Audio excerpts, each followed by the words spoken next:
Beberapa tempat di dunia rupanya sudah lama dianggap misterius, bahkan terkutuk bagi banyak orang. Begitupun dalam Islam, terdapat larangan berkunjung ke tempat-tempat tertentu. Tempat-tempat terkutuk yang umat Islam dilarang mengunjunginya adalah sebagai berikut. Tempat pertama, Madain Saleh Al-Ula.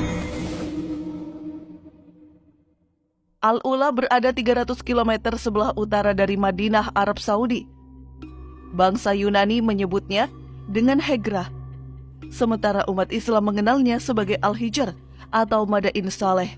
Al-Ula saat ini adalah situs arkeologi kerajaan Nabate yang berdiri sejak abad ke-9 sebelum Masehi. Lalu, mengapa kawasan Al-Ula dijauhi oleh umat Islam ya Sobat Makna? Diriwayatkan ketika Nabi Muhammad dan para sahabat melewati tempat ini dalam perjalanan menuju perang Tabuk, Rasulullah melarang para sahabat mengambil air, makan dan minum apapun dari daerah Al-Ula, kecuali hanya air dari sumur yang pernah menjadi tempat minum unta Nabi Saleh. Setelah itu, Rasulullah kemudian bergegas untuk segera meninggalkan daerah tersebut tanpa menoleh kanan dan kiri. Ibnu Umar menceritakan, ketika Nabi Muhammad melewati daerah Al-Hijr, beliau bersabda, "Janganlah kalian memasuki tempat tinggal orang-orang yang zalim, kecuali sambil menangis, karena apa yang menimpa mereka bisa menimpa kalian." Lalu beliau menutup kepalanya dengan kain selendang dan mempercepat perjalanannya hingga berhasil melewati daerah itu.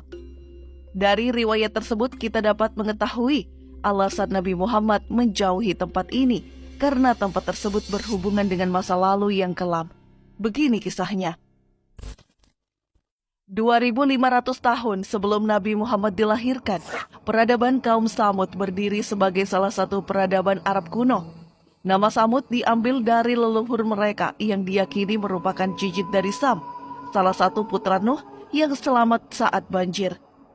Silsilahnya adalah Samud bin Abir, bin Iram, bin Sam, bin Nuh. Mereka diperkirakan berasal dari wilayah Arab Selatan yang kemudian pindah menuju utara. Mereka kemudian menetap di Gunung Atlab, Madain Saleh. Peradaban mereka berkembang khususnya di bidang pertanian, peternakan, dan arsitektur. Penduduknya hidup dalam keadaan makmur dan sejahtera. Keahlian khas mereka adalah membuat rumah dengan memahat gunung batu. Kepandaian dan kemakmuran mereka justru membuat bangsa Samud mengalami kemerosotan moral. Allah kemudian mengutus seorang nabi kepada kaum Samud. Nabi tersebut bernama Nabi Saleh. Namun, kaum Samud tidak mengakui Nabi Saleh sebagai utusan Allah. Mereka juga menyembelih unta betina milik Nabi Saleh. Allah kemudian menimpakan azab kepada kaum Samud berupa petir dengan suara yang menggelegar. Sembaran petir ini menghancurkan tempat tinggal kaum Samud. Penghancuran bangunan ini sampai tidak berbekas sama sekali. Setiap orang yang merasakan bencana tersebut mengalami kematian.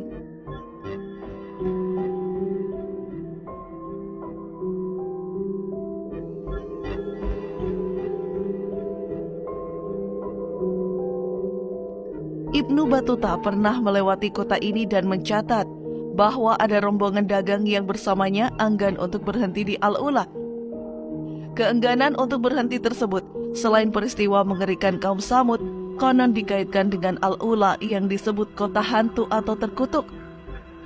Konon, masyarakat Arab menyebut Al-Ula sebagai markas jin yang harus dijauhi karena kaum Nabate yang datang setelah kaum Samud masih menyembah para dewa serta meninggalkan banyak situs-situs pemujaan.